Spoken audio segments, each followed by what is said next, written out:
नमस्कार दोस्तों, स्वागत है आपका अपने YouTube चैनल आरपीएससी मेकर पर। दोस्तों, आज का जो हमारा टॉपिक है वो है एक समान विद्युत क्षेत्र में स्थित विद्युत द्विध्रुव पर बल एवं बल आघूर्ण, torque and force on a dipole in a uniform electric field. ठीक है दोस्तों, ये हमारा टॉपिक है और ये हमारा जो चैप्टर है इसका लास्ट टॉपिक है। ठीक है दोस्तों, इसके बाद में हम इसके जो न्यूमेरिकल्स हैं वो करेंगे। ठीक है दोस्तों, इसके जो इम्पोर्टेंट जो न्यूमेरिकल हैं वो हम करेंगे, जिससे आपको चैप्टर पूरा समझ में आ जाएगा और आपका चैप्टर पूरा कंप्लीट हो जाएगा। ठीक है दोस्तों, फिर यहाँ से आपका एक क्वेश्चन भी गलत नहीं होगा। ठीक है दोस्तों, तो वीडियो स्टार्ट करने से पहले आपसे रिक्वेस्ट है, यदि आप हमारे चैनल पे फर्स्ट बार विजिट कर रहे हैं तो चैनल को सब्सक्राइब अवश्य करें, साथ ही बेल आइकन ज़रूर प्रेस करें, जिससे आपको हमारे वीडियोज़ के नोटिफिकेशन मिलते रहें। और दोस्तों, यदि आपने हमारे पीछे वाले वीडियो नहीं देखे हैं तो चैनल को सब्सक्राइब कर और उसके अंदर जो प्लेलिस्ट बनी है 12th क्लास फिज़िक्स के नाम से, तो उसके अंदर जाके आप हमारे जो पीछे वाले सभी वीडियो हैं, लगभग 13-14 वीडियो हो गए हैं हमारे जो फर्स्ट चैप्टर है इसके, तो वो सभी आप वहाँ पर देख सकते हैं। ठीक है दोस्तों, तो दोस्तों स्टार्ट करते हैं। देखो, इसमें क्या है कि एक समान विद्युत क्षेत्र है, एक समान विद्युत क्षेत्र दिया गया है। कौन सा? ये। ठीक दोस्तों, ये जो मैंने रेखाएं दर्शाई है ये क्या है? एक समान विद्युत क्षेत्र है, जिसका नाम क्या दिया है मैंने? ई। ये रहा। तो इसमें स्थित विद्युत द्विध्रुव है। क्या है? विद्युत द्विध्रुव स्थित है। कौन सा है द्विध्रुव? A B. कौन सा? A B. ये दिखाई दे रहा है आपको, क्योंकि इस पर ए पर भी कौन सा आवेश है? माइनस क्यू आवेश है, और बिंदु बी पर कौन सा आवेश है? प्लस क्यू आवेश है। जैसा कि आपको सभी को मालूम है, द्विध्रुव किसे बोलते हैं? द्विध्रुव उसे बोलते हैं, यहाँ पर एक माइनस क्यू आवेश होता है, यहाँ पर माइनस बी आवेश, माइनस क्यू आवेश, और दूसरे पर प्लस क्यू आवेश, और दोनों के मध्य दूरी कैसी होती है? अल्प दूरी होती है। तो अल्प दूरी पर दोनों दो आवेश स्थित होते हैं विपरीत प्रकृति के, तो उसे क्या कहा जाता है? उसे विद्युत द्विध्रुव कहा जाता है। तो जो विद्युत द्विध्रुव है, इस पर क्या निकालना आपको? बल एवं बल आघूर्ण निकालना है। ठीक दोस्तों, बल एफ और बल आघूर्ण क्या होता है? ट्यो। तो हमें एफ और यहाँ पर क्या निकालना है? ट्यो निकालना है। तो दोस्तों देखो, जो डायग्राम है इसको हम इस थ्योरी के अनुसार समझने का प्रयास करते हैं, जिससे कि आपकी जो डायग्राम है थ्योरी दोनों क्या हो जाएंगे? ईजी हो जाएंगे, आसान हो जाएंगे। देखो, माना ए बी एक विद्युत द्विध्रुव है। तो ए बी क्या है? एक विद्युत द्विध्रुव है, जिसके बिंदु ए पर माइनस क्यू आवेश है। ये बिंदु ए है, इस पर माइनस क्यू आवेश है, तथा बिंदु बी पर कौन सा आवेश है? प्लस क्यू आवेश है। ये बिंदु बी है, इस पर कौन सा आवेश है? प्लस क्यू आवेश है। यह विद्युत क्षेत्र की दिशा से थीटा कोण पर स्थित है। ठीक है दोस्तों, जैसे विद्युत क्षेत्र की दिशा तो ये है, ठीक है, स्थित कौन से कोण पर है? ये रहा, इस तरह से स्थित है, और कौन सा कोण है? थीटा। ये दिखा रखा, थीटा कोण पर स्थित है। अतः प्लस क्यू आवेश पर विद्युत क्षेत्र द्वारा लगने वाला बल कौन सा होगा? F equals to Q E. जैसा कि हमने पहले पढ़ चुके हैं कि बल, जो विद्युत क्षेत्र में स्थित कोई आवेश है उस पर बल लगेगा, कौन सा लगेगा? F equal to Q E. ठीक है दोस्तों, ये बल लगता है। ये कहाँ से आया? ये आता है विद्युत क्षेत्र की तीव्रता से। कहाँ से आता है ये? विद्युत क्षेत्र की तीव्रता। उसका फॉर्मूला क्या होता है? E equal to F upon Q naught. ठीक है दोस्तों, एफ अपॉन क्यू नोट। तो यहाँ से एफ इक्वल टू कितना आ जाएगा? एफ इक्वल टू आ जाएगा क्यू ई। क्या हो जाएगा? Q E. ठीक है दोस्तों, फिर है इसी तरह से ये तो प्लस में आएगा, क्यों? क्योंकि प्लस क्यू आवेश के कारण है। इसी तरह से माइनस क्यू आवेश ही है, तो इसके कारण जो बल लगेगा वो कितना हो जाएगा? वो होगा माइनस क्यू ई। तो माइनस क्यू आवेश पर विद्युत क्षेत्र द्वारा लगने वाला बल कितना होगा? F equal to minus Q E, जो विद्युत क्षेत्र की दिशा के विपरीत दिशा में है। ठीक है दोस्तों, इस पर कौन सा बल लगेगा? इस पर लगेगा ये, इस तरह से इस दिशा में लगेगा। और जो ये आवेश है इस पर कौन सी दिशा में लगेगा? इस पर लगेगा इस दिशा में। ठीक है दोस्तों, क्योंकि माइनस क्यू आवेश के कारण है तो विपरीत दिशा में ये बल लगेगा। ये दोनों बल परिमाण में समान तथा दिशा में विपरीत हैं, इसलिए परिणामी बल का मान कैसा होगा? 0। ठीक है दोस्तों, इस डायग्राम से देखो आप, जो दोनों लगने वाले बल हैं इसकी दिशा तो है इस साइड में, जो माइनस क्यू आवेश है इस पर लगने वाला बल है वो है इस दिशा में, तो दोनों की दिशा कैसी है, विपरीत। तो दोनों जो परिणामी बल का मान है वो कितना हो जाएगा, परिणामी बल का मान हो जाएगा 0। कैसे, F = QE माइनस QE, ये तो है F1, ठीक है। ऐसे होगा ये F = F1 + F2, तो F1 का मान कितना है QE, F2 का मान कितना है -QE, कितना है -QE, तो परिणामी बल कितना आ जाएगा QE क्या हो जाएंगे, कैंसिल हो जाएंगे, तो 0 आ जाएगा। फिर होगा अतः ये दोनों बल एक रेखा में संरेखित न होने के कारण बल युग्म का निर्माण करते हैं जिससे बल आघूर्ण उत्पन्न होता है। ठीक है दोस्तों, इसका जो डेरिवेशन है इसको समझाने से पहले आपको मैं एक बात समझाना चाहूँगा। यदि आप समझते हो तो आपको ये पूरा जो टॉपिक है वो पूरा क्लियर हो जाएगा। देखो दोस्तों, जैसे मान लिया ये कोई हमारे पास कोई छड़ है, ठीक है, कुछ भी समझ लीजिए आप, ये छड़ है, तो छड़ है या फिर कोई भी लकड़ी है। तो दोस्तों देखो, अब ये जो बल आघूर्ण किसे बोलते हैं, जो चारों दिशा में इस तरह से घूम सकती है। एक छड़ होती है वो चारों दिशा में इस तरह से घूम सकती है, उसे क्या बोलते हैं, बल आघूर्ण। ठीक है दोस्तों, अब जैसे मैंने बताया कि जो ये एक छड़ है, अब ये घूर्णन कब करेगी, एक तो बल लगेगा इस पर इस साइड में, एक बल लगेगा इस पर इस साइड में। ठीक है दोस्तों, क्या होगी फिर ये जो ये सिरा है ये तो चला जाएगा इस साइड में, और ये सिरा है ये चला जाएगा इस साइड में, फिर वापस ये क्या हो जाएगी, इस तरह से क्या करेगी, घूर्णन करेगी, इसे कहेंगे आघूर्ण। ठीक है दोस्तों, अब जो इस पर बल लगा है ये F, ठीक है, क्योंकि बल लगाएंगे तभी तो ये जो छड़ है ये घूर्णन करेगी, तो बल है वो हमें ज्ञात करना है, और आघूर्ण वो घूमी कितनी है या फिर आघूर्ण है कितना हुआ इसमें वो हमें निकालना, उसे करते हैं प्रदर्शित ट्यो से। ठीक है दोस्तों, तो ये दो बातें हमें यहाँ पर निकालनी है। देखो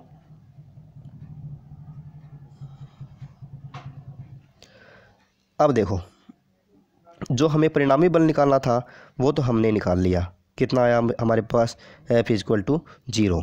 0 कैसे आया कि देखो बल लगा है इस पर, एक तो इस दिशा में लगेगा, एक लगेगा इस दिशा में, जो आपका जो द्विध्रुव है, ठीक है, जो मैंने यहाँ पर छड़ मानी है, ठीक है, इस तरह से मैंने जो यहाँ पर छड़ मानी थी वो क्या है, वो है एक द्विध्रुव है। क्या है, द्विध्रुव है, और इस पर बल लगा था, देखो इसकी दिशा थी इस साइड में, ये आपका डायग्राम था इस तरह से, ठीक है, इस पर था ये द्विध्रुव आघूर्ण, तो इस पर बल लगा था, एक तो इस दिशा में, इस पर लगेगा, एक इस दिशा में, तो आघूर्ण कैसे करेगी, ये इस साइड में बल लगेगा तो क्या होगा, इस साइड घूमेगी, यहाँ से बल लगेगा तो ये इस साइड घूमेगी, इस तरह से क्या होगा, इसमें आघूर्ण उत्पन्न हो जाएगा। ठीक है दोस्तों, तो दोस्तों उम्मीद करता हूँ आप मेरी बात को समझ गए होंगे। आपका जो डायग्राम है देखो ये इसी तरह से है, इस पर बल लगा रहा है ये, इस पर बल लग रहा है ये, तो दोस्तों इस तरह से दोनों बल लगेंगे तो बल विपरीत दिशा में दोनों, तो ये तो जाएंगे कैंसिल, तो परिणामी बल आ जाएगा 0। ये इस दिशा में है, ये इस दिशा में है। अब इस पर जो आघूर्ण होगा, आघूर्ण उत्पन्न होगा, क्योंकि ये जो छड़ है ये विद्युत क्षेत्र है, पूरा विद्युत क्षेत्र है, इसके अंदर छड़ ये इस तरह से घूमेगी, इस तरह से घूर्णन करेगी, इसे कहते हैं आघूर्ण। ठीक है दोस्तों, अब देखो, अब आप ये टॉपिक से पूरा समझ जाओगे, बिल्कुल मैंने आपको इजी वे में समझा दिया है। देखो, अतः ये दोनों बल एक रेखा में संरेखित न होने के कारण बल युग्म का निर्माण करते हैं जिससे बल आघूर्ण उत्पन्न होता है। अब जो बल आघूर्ण होता है उसका फॉर्मूला होता है बल गुणा बलों के बीच की लंबवत दूरी। तो बल आघूर्ण को प्रदर्शित करते हैं ट्यो से। ठीक है दोस्तों, ये होता है ट्यो, बल होता है F। ठीक है दोस्तों, और बलों के बीच की जो लंबवत दूरी है वो कितनी है, MB। देखो ठीक है दोस्तों, ये बल है एक, तो ये एक बल ये है, तो इनके बीच की जो लंबवत दूरी है, इन दोनों के बीच की लंबवत दूरी ये हो जाएगी। तो ये दूरी कितनी है, ये दूरी निकाल लेंगे, कौन सी है, ये MB। कितनी दूरी है, लंबवत दूरी है इन दोनों के बीच की MB। ठीक है दोस्तों, अब देखो दोस्तों, ट्यो = F का मान होता है, F = होता है QE। क्या होता है, QE × MB है, MB है, ये आ जाएगा आपका इक्वेशन नंबर फर्स्ट। फिर त्रिभुज AMB से त्रिभुज ए एम बी से देखो दोस्तों क्या हो जाएगा, sine theta equal to M B upon A B. ये कैसे आया, देखो साइन थीटा बराबर ए एम बी से, ये आपका थीटा कोण है, तो क्या हो जाएगा, ये तो हो जाएगा आधार, ये हो जाएगा लंब, ये हो जाएगा कर्ण। अब साइन थीटा बराबर क्या होता है, लंब बटे कर्ण। क्या होता है, लंब बटे कर्ण। तो इसमें लंब कितना है, एम बी, और कर्ण कितना है, ए बी। तो कितना जाएगा, M B upon A B. क्या जाएगा, M B upon A B. इस तरह से आ जाएगा साइन थीटा। ठीक है दोस्तों, फिर एम बी का मान यहाँ से निकालेंगे, तो एम बी का मान कितना आ जाएगा, ये क्रॉस में गुणा हो जाएगा, ए बी साइन थीटा, तो एम बी इक्वल टू कितना आ जाएगा, ए बी का मान कितना है, डी। जो विद्युत द्विध्रुव है, माइनस क्यू आवेश, यहाँ पर प्लस क्यू आवेश ए बी है, इसके बीच की दूरी कितनी है, डी। ठीक है दोस्तों, जो द्विध्रुव होता है इसकी दूरी कितनी होती है, डी होती है, तो ए बी का मान कितना आ जाएगा, डी साइन थीटा। ठीक है दोस्तों, ये आ जाएगा इक्वेशन नंबर सेकंड। फिर समीकरण 1 में समीकरण 2 का मान रखने पर, ये जो समीकरण 1 है, ठीक है दोस्तों, इसमें किसका मान रखना हमें, एम बी का। किसका, एम बी का।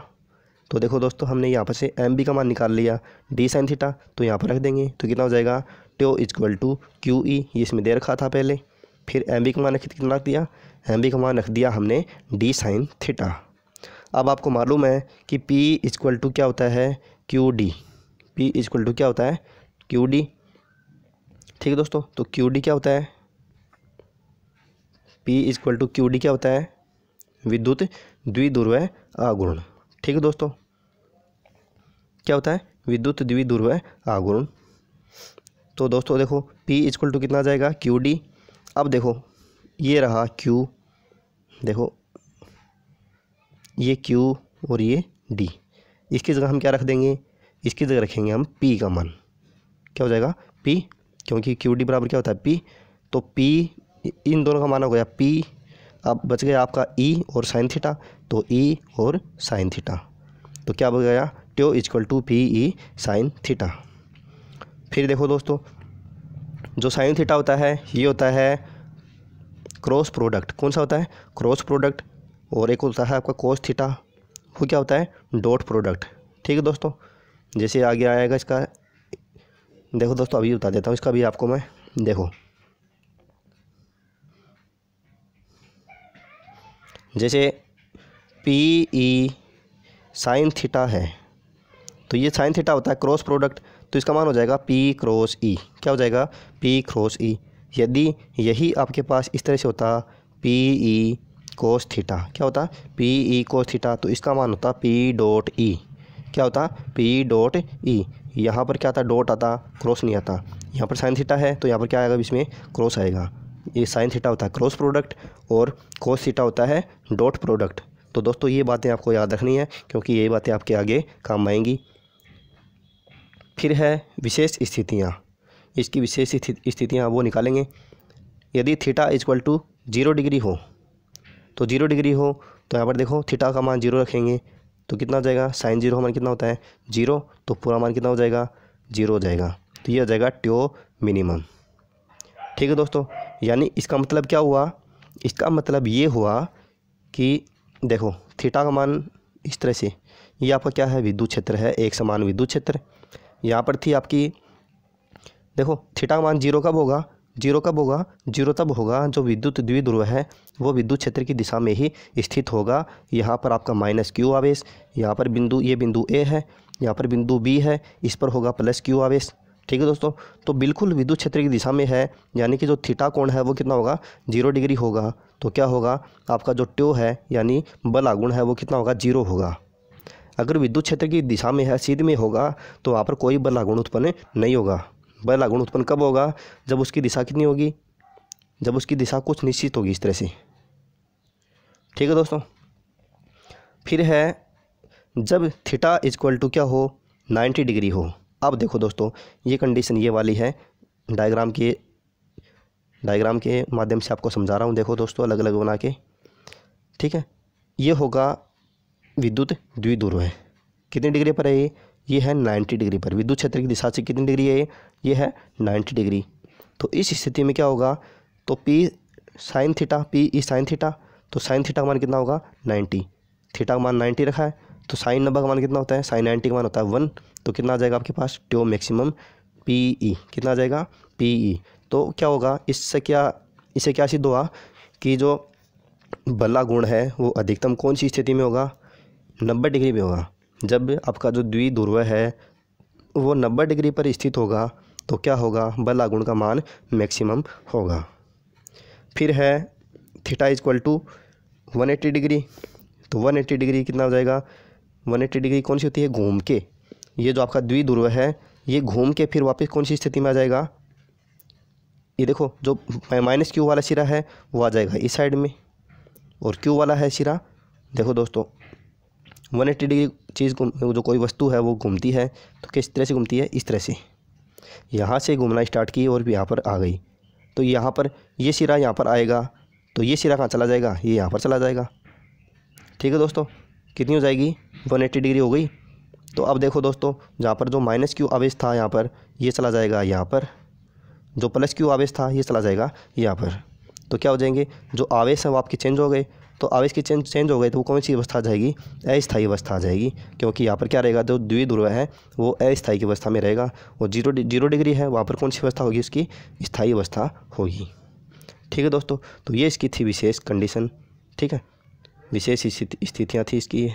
तो दोस्तों उम्मीद करता हूँ ये टॉपिक्स है, आपका जो टॉपिक है एक समान विद्युत क्षेत्र में द्विध्रुव पर बल एवं बल आघूर्ण आपको बिल्कुल समझ में आ गया होगा। इसको मैंने बहुत ही इजी तरीके से समझाने का प्रयास किया है दोस्तों। तो दोस्तों आज की वीडियो में इतना ही, मिलते हैं नेक्स्ट वीडियो में एक नए टॉपिक के साथ। तब तक के लिए जय हिंद, जय भारत।